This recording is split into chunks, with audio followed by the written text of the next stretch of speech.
Sir Patna में gas का बहुत किल्लत है, 350 रुपये गैस मिल रहा है, क्या कहिएगा कुछ? किल्लत है माने किसका किल्लत है? हमारे पास तो किल्लत नहीं है। कैसे आपके पास नहीं है? बहुत सारे स्टूडेंट हैं जिनको मिल रहा है, 350 रुपये गैस मिल रहा है, वो आधा पटना छोड़ के चले गए होंगे स्टूडेंट।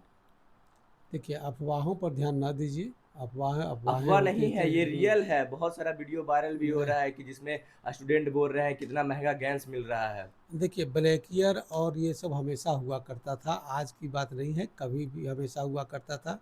उससे ना लेकर करके डायरेक्ट जा कर करके कंपनी से ले, कंपनी भी दे रही है।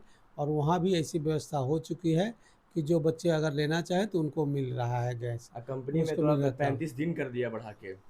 हाँ, इसलिए कर दिया कि आप ही एक जैसे लोग, हमारे जैसे लोग, जिसको आवश्यकता थी महीना में 2 सिलेंडर, 1 सिलेंडर के 2 महीना में 1 सिलेंडर का, हाँ। और 4 सिलेंडर का माँग करेंगे, तो आखिर आपूर्ति कहाँ से आएगी?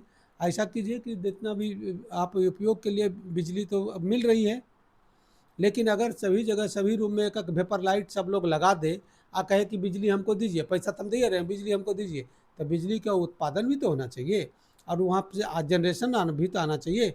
उसी तरह से जनरेशन का एक चेन है, जितना आवश्यकता है उससे उससे ज़्यादा हमारे पास उपलब्धता है।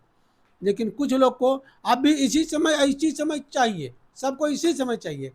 2 सिलेंडर है तो दोनों चारों सिलेंडर इसी समय भरती चाहिए। कुछ लोग तो होल्डिंग मेरे जानकारी में है कि 8-8 10-10 सिलेंडर रखे कर करके कहते फिर भी छाती पीटते हैं कि मेरे पास सिलेंडर की सिलेंडर कमी नहीं है। है। तो ऐसे लोगों को पकड़ना चाहिए, उन छाती पीटने वालों को पकड़ना चाहिए। होल्डिंग होल्डिंग अगर जैसे ही सरकार, अगर मैं सरकार को आग्रह करूँगा कि ऐसे होल्डरों को जल्दी से पकड़े, जब देखिएगा अपने आप स्वतः ठीक हो जाएगा। कोई ना ब्लैक मेलिंग होगा, ना कोई किल्लत रहेगी। ब्लैक में तो 3 से 4 हज़ार में मिल रहा है अभी भी सिलेंडर।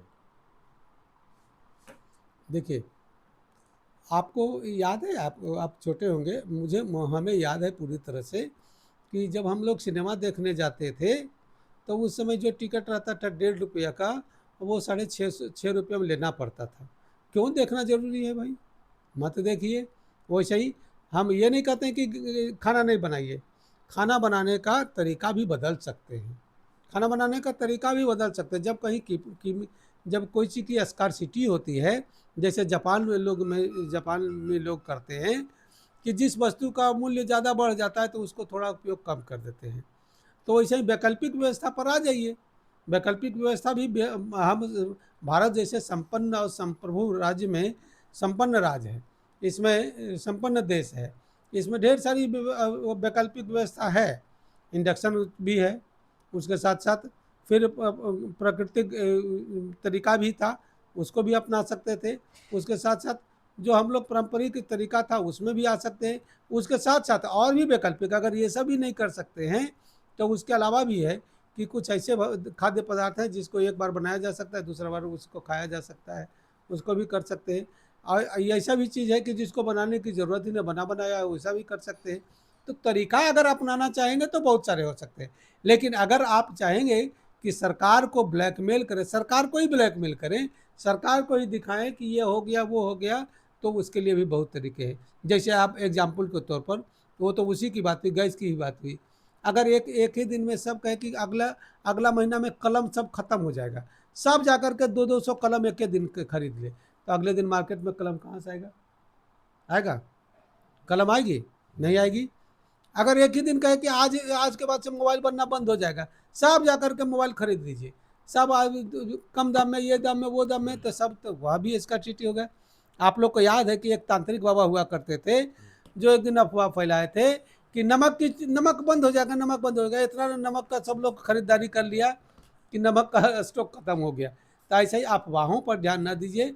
ना भारत में तेल की कमी है, ना गैस की कमी है, ना पेट्रोल की कमी है, ना डीजल की कमी है। हाँ, अपनी अपनी आवश्यकता के अनुसार लीजिए, सबको मिल रहा है।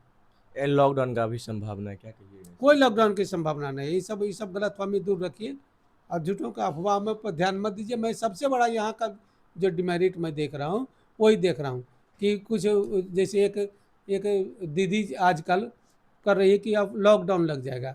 पता नहीं उसको कहाँ से भविष्यवाणी मिला उसको कि लॉकडाउन लग जाएगा। और वो कहती है कि लॉकडाउन लगा रहा, वो तो लॉकडाउन खुद अपने प्रदेश में लगाई हुई है। ऐसे लॉकडाउन लगाई हुई कि उसको हरा ही दिखाई देता है चश्मा से, बाकी कुछ दिखाई नहीं देता है, उसके अलावा कुछ दिखाई ही नहीं देता है। तो वो लॉकडाउन तो वो लगाई हुई है, उसको शर्म आनी चाहिए कि कहती है कि लॉकडाउन लग जाएगा। ऐसा व्यवस्था करनी चाहिए कि लॉकडाउन की नौबत क्यों आएगी, काहे लगेगा लॉकडाउन, क्या कौन सा ऐसा वायरस का यहाँ आ गया कि जो सबको संक्रमित कर देगा। कुछ नहीं है लॉकडाउन वॉकडाउन, ये सब फालतू बातें हैं।